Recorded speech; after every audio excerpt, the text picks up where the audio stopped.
छात्रों, आप सबको मेरा नमस्कार। मैं रामकृष्ण हूँ। आज मैं एक क्वेश्चन पेपर पर चर्चा करने जा रहा हूँ।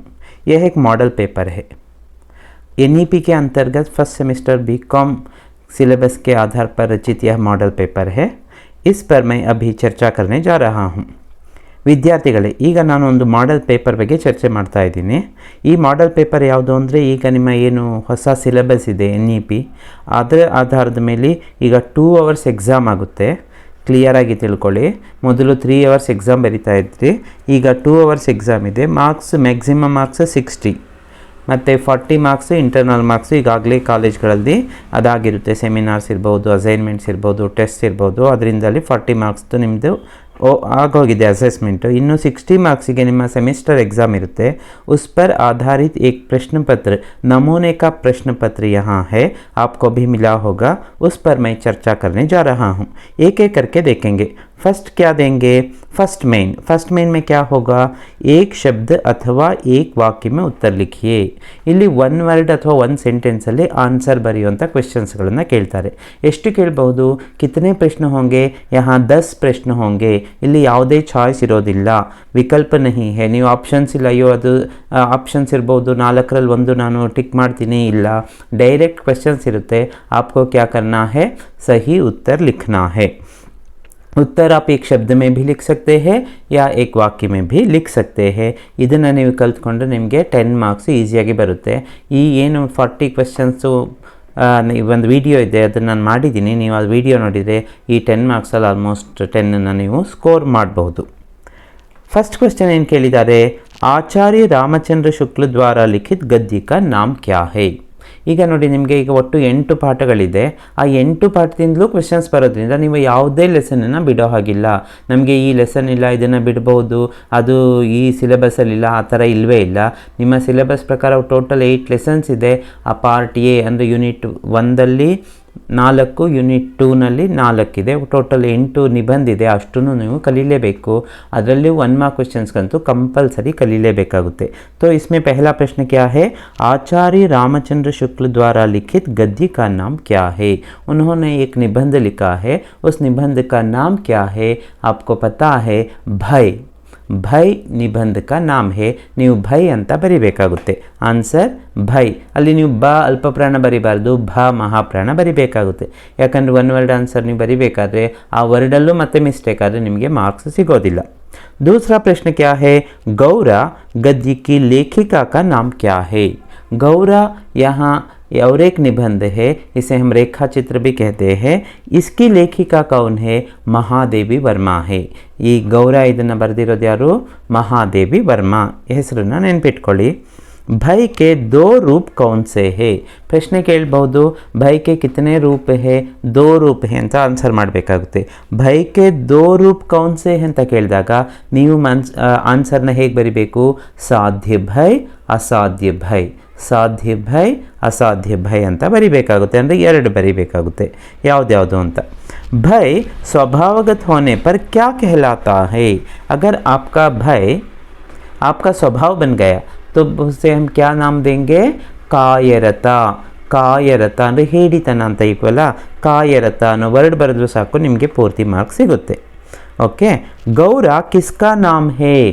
ನಿಮಗೆ ಕ್ವೆಶ್ಚನ್ ಕೇಳಿದ ಕೂಡ ಇದು ಯಾವ ಪಾಠದ್ದು ಅಂತ ಸಡನ್ನಾಗಿ ನಿಮಗೆ ಗೊತ್ತಾಗಬೇಕು. ಗೌರ ಕಿಸ್ಕಾ ನಾಮ್ ಹೇ? ಗೌರ ಏಕ್ ಗಾಯ್ ಕಾ ನಾಮ್ ಹೇ. ಗೌರ ಏಕ್ गाय. गाय अंदर हसुविन हेसरदु. उसका पूरा नाम है गौरांगिनी. सभी प्यार से गौरा बुलाते थे. गौरा एक गाय का नाम है.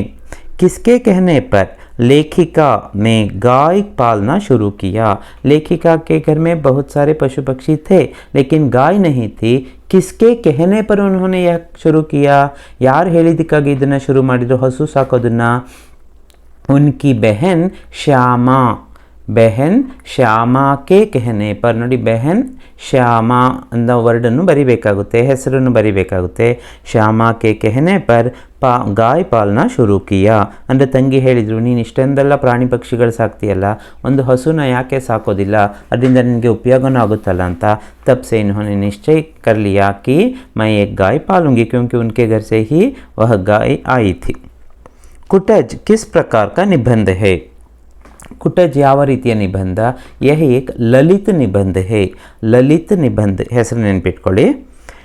ಮಾನಸ ಸರೋವರ್ और राक्षस ताल किस प्रदेश में है? ಇದು ಮಾತೃಭೂಮಿ ನಿಬಂಧದಿಂದ ತಗೊಂಡಿರೋದು। ಮಾನಸ ಸರೋವರ್ और राक्षस ताल ಹಿಮಾಲಯ ಮೇ ಹೇ ಅಂತ ಬರೆದು ಸಾಕು। ಹಿಮಾಲಯ ಮೇ ಹೇ ಅಂತ ಬರೆದ್ರೆ ಸಾಕು, ನಿಮಗೆ ಮಾರ್ಕ್ ಸಿಗುತ್ತೆ। ಕಾಶ್ಮೀರ್ ಕೆ ಬೀಚ್ ಮೇ ಕೌನ್ ಸಾ ನದ್ ಬೆಹತಾ ಹೇ? ನದ್ ಅಂದರೆ ನದಿ, ದೊಡ್ಡದಾದ್ರೆ ಅದು ನದ್ ಅಂತ ಹೇಳ್ತಾರೆ ಅಷ್ಟೇನೆ। ಸೊ ಕೌನ್ ಸಿ ನದಿ, ನದ್ ಅಂದರೆ ಏನಪ್ಪ, ನನಗೆ ನದಿ ಗೊತ್ತಿದೆ, ಸಿಂಧೂ ನದಿ, ನಾನು ಸಿಂಧೂ ಬಯಲಿನ ನಾಗರಿಕತೆ ಬಗ್ಗೆ ಎಲ್ಲ ಕೇಳಿದ್ದೀನಿ, ಸಿಂಧೂ ಗೊತ್ತು। ಈ ನದ್ ಏನು ಅಂತ ಯೋಚನೆ ಮಾಡಬೇಡಿ, ನದ್ ಅಂದರೆ ಅಗರ್ ನದಿ ಬಡಿ ಹೇ ತೋ ಉಸೆ ನದ್ ಬೋಲ್ತೆ ಹೇ। ಕಾಶ್ಮೀರ್ ಕೆ ಬೀಚ್ ಮೇ ಸಿಂಧು ನದ್ ಬೆಹತಾ ಹೇ, ಸಿಂಧು ಅನ್ನೋ ವರ್ಡ್ ಅಲ್ಲಿ ಆನ್ಸರ್ ಆಗುತ್ತೆ। ತ್ರಾಸದಿ ಏಕ್ ಕಾಮನಾ ಕಿ ವ್ಯಂಗ್ಯ ನಿಬಂಧ का ರಚನಾಕಾರ ಕೌನ್ ಹೇ? ತ್ರಾಸದಿ ಏಕ ಕಾಮನಾ ಕಿ ನಿಬಂಧದ ರಚನೆ ಮಾಡಿರೋದು ಯಾರು? ನರೇಂದ್ರ ಕೊಹ್ಲಿ ಇಸ್ಕಾ ಸಹಿ ಉತ್ತರ ಹೇ। ನರೇಂದ್ರ ಕೊಹ್ಲಿ ನೋಡಿ, ನೀವೊಂದು 40 ಕ್ವೆಶನ್ಸ್ ಏನಿದೆ ವಿಡಿಯೋ ನೋಡಿ, ನಿಮಗೆ ಈಸಿ ಆಗಬಹುದು। तो आप आराम से 10 अंक ले सकते हैं। नेक्स्ट सेकेंड मेन ಏನಿರುತ್ತೆ ಹಾಗಾದರೆ? फर्स्ट मेन का हुआ, 10 अंक आपको मिल चुके। अब दूसरे मेन में क्या क्या है देखेंगे। ಇಲ್ಲಿ ನಿಮಗೆ ಟೋಟಲ್ ನಿಮ್ಮ ನಿಬಂಧಗಳೇನಿದೆಯಲ್ವಾ, ಆ ನಿಬಂಧಗಳದ್ದು ಸಮ್ಮರಿ ಅಂದರೆ ಅದರ ಆಧಾರದ ಮೇಲೆ ಲಾಂಗ್ ಆನ್ಸರ್ಸ್ ಕ್ವೆಶನ್ಸ್, ನಿಬಂಧಾತ್ಮಕ ಉತ್ತರ ಲಿಖನೆ ವಾಲೆ ಪ್ರಶ್ನೆ ಅಂತ ಹೇಳ್ತೀವಿ। ಅಂದರೆ ಲಾಂಗ್ ಆನ್ಸರ್ಸ್ ಬರಿಬೇಕು, ಮಿನಿಮಮ್ ಒಂದು 2 ಇಂದ 2.5 ಪೇಜಸ್ ಆದರೂ ಆನ್ಸರ್ ನೀವು ಬರಿಬೇಕಾಗುತ್ತೆ, ಅಂದರೆ ವಿಸ್ತಾರವಾಗಿ ಬರಿಬೇಕಲ್ಲ। ನಿಮಗೆ ಯೂನಿಟ್ 1ಇಂದ ಮತ್ತು ಯೂನಿಟ್ 2ಇಂದ ಸೇರಿ ನೀವು 2 ಕ್ವೆಶನ್ಗೆ ಆನ್ಸರ್ ಮಾಡಬೇಕು, ಅದರಲ್ಲೊಂದು ಇದರಲ್ಲೊಂದು, ಅಥವಾ 2 ಒಂದರಲ್ಲಾದರೂ ಓಕೆ, ನೋ ಪ್ರಾಬ್ಲಮ್। ಸೊ ಏನೇನಿದೆ ಇಲ್ಲಿ ನೋಡೋಣ ಪ್ರಶ್ನೆಗಳು। ರಾಮಚಂದ್ರ ಶುಕ್ಲ ಸೆ ಲಿಖಿತ್ ಭೈ निबंध का सार लिखकर उसकी विशेषताओं पर प्रकाश डालिए। आपको क्या करना है? भय निबंध का सार लिखना है। सो मिनिमम ಎಷ್ಟು ಬರಿಬೇಕು? 2 to 2.5 पेजेस ಬರಿಬೇಕು। दूसरा प्रश्न क्या है? 10 मार्क्स ಇರೋದ್ರಿಂದ ಅಷ್ಟು ಬರೀಲೇಬೇಕು।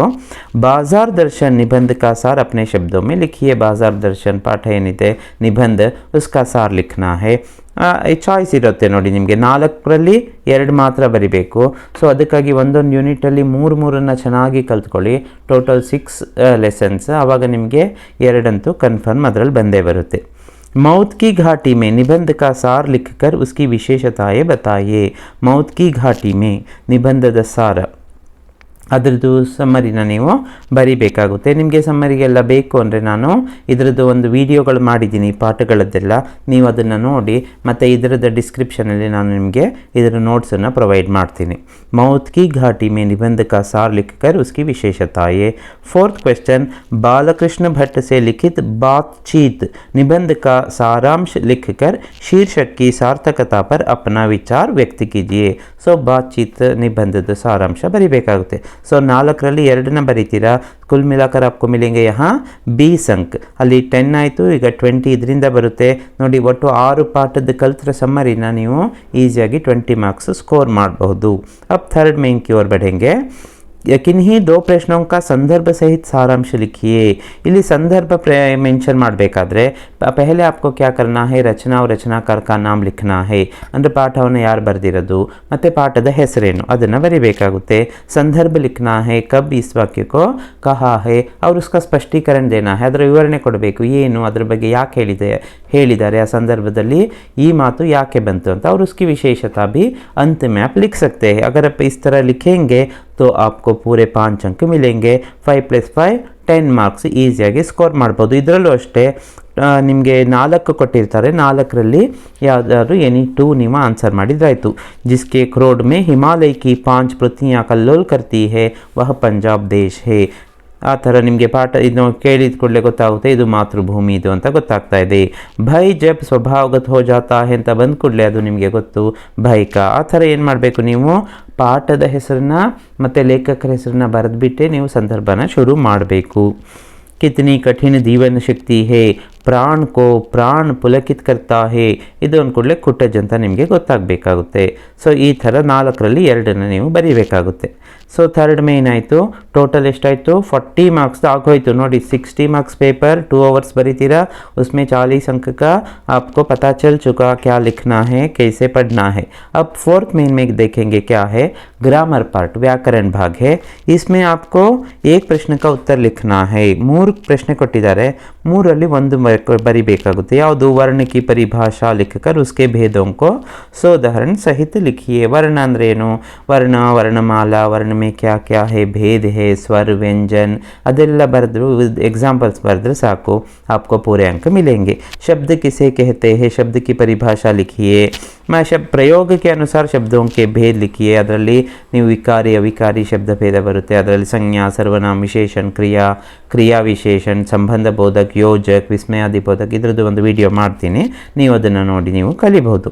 संज्ञा की परिभाषा लिखकर उसके भेदों को उदाहरण सहित लिखिए. संज्ञा की परिभाषा ಏನು, संज्ञा किसे कहते हैं और उसके भेद क्या है. ವ್ಯಕ್ತಿವಾಚಕ, ಜಾತಿವಾಚಕ, ಭಾವವಾಚಕ ಅದನ್ನೆಲ್ಲ ಬರೆದು ವಿತ್ एग्जाम्पल्स ಬರೆದ್ರೆ ನಿಮಗೆ 5 मार्क्स. सो एनी 1 क्वेश्चन के ನೀವು आंसर ಮಾಡಬೇಕು. आपको यहाँ मिलेंगे 5 अंक. अब 5th मेन 45 मार्क्स तो आಯಿತು.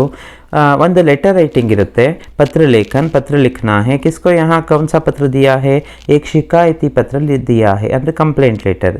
ಪುಸ್ತಕ भेजने में देर होने के कारण, ನಿಮಗೆ ಅಲ್ಲಿ ವಿಷಯ ಅಲ್ಲೇ ಸಿಗುತ್ತೆ, ಲೆಟರಲ್ಲೇ ಸಿಗುತ್ತೆ. ಪುಸ್ತಕ भेजने में देर होने के कारण, यहाँ देरी हुई है, ಲೇಟ್ ಆಗಿಬಿಟ್ಟಿದೆ ಬುಕ್ಸ್ ಕಳಿಸೋದು. कारण बताते हुए नवभारत प्रकाशन मंगलूರು के नाम पर एक शिकायती पत्र लिखिए. ಅವರಿಗೆ ನೀವು ಲೆಟರ್ ಬರಿಬೇಕು. ನೀವು ಬುಕ್ಸನ್ನ ಕಳಿಸಿ ಅಂತ ನಾವು ಕೇಳಿದ್ವಿ, ನಿಮ್ಮದು ಒಂದು ಬುಕ್ ಸ್ಟಾಲ್ ಇರುತ್ತೆ, ನಿಮಗೆ ಆ ಬುಕ್ಸ್ ಇನ್ನೂ ಬರಲಿಲ್ಲ, ಲೇಟ್ ಆಗಿದೆ, ಸ್ಟೂಡೆಂಟ್ಸ್ ಎಲ್ಲ ಬಂದು ಕೇಳ್ತಾ ಇದ್ದಾರೆ. ಆವಾಗ ನೀವೇನು ಮಾಡಬೇಕು, ಒಂದು ಲೆಟರ್ ಬರಿಬೇಕು. ನಾವು ನಿಮಗೆ ಇಷ್ಟು ಬುಕ್ಸಿಗೆ ಆರ್ಡರ್ ಕೊಟ್ಟಿದ್ವಿ, ಯಾವುದೋ ಒಂದು ಬುಕ್ ನೇಮ್ ಎಲ್ಲ ಮೆನ್ಷನ್ ಮಾಡಿ, ನೋ ಪ್ರಾಬ್ಲಮ್. ಆದರೆ ಇದು अब तक हमें किताबें नहीं मिली है, इसलिए बहुत बच्चों को असुविधा हो रही है ಅಂತ ಎಲ್ಲ ಹೇಳಿಬಿಟ್ಟು ರೀಸನ್ ಎಲ್ಲ ಹೇಳಿ ನೀವು ಬರಿಬೇಕು. ಫ್ರಮ್ ಟು ಎಲ್ಲ ಇರಬೇಕು. ನೀವು ಲೆಟರ್ ಹೆಡ್ಡಲ್ಲಿ ಬರೆಯೋದಾದರೆ from not necessary. Okay, next ಅದು ಫ್ರಮ್ ಲೆಟರ್ ಹೆಡ್ ಥರ ಬರಿಬೇಕಾಗುತ್ತೆ, ಫಾರ್ಮ್ಯಾಟ್ ಆಗಿರಬೇಕಾಗುತ್ತೆ, ಅದನ್ನು ನೀವು ನೋಡ್ಕೊಳ್ಳಿ. ಸೊ 5 मार्क्स आप आसानी से ले सकते हैं. ನೆಕ್ಸ್ಟ್ 50 ಮಾರ್ಕ್ಸ್ ಆಗೋಯ್ತು ನೋಡಿ. ನೆಕ್ಸ್ಟ್ ಲಾಸ್ಟ್ 10 ಮಾರ್ಕ್ಸ್ ತೊಗೊಳ್ಳೋದು, ಜಸ್ಟ್ 5 ಮಿನಿಟ್ಸಲ್ಲಿ 10 ಮಾರ್ಕ್ಸ್ ಸ್ಕೋರ್ ಮಾಡ್ಬೋದು. Very simple.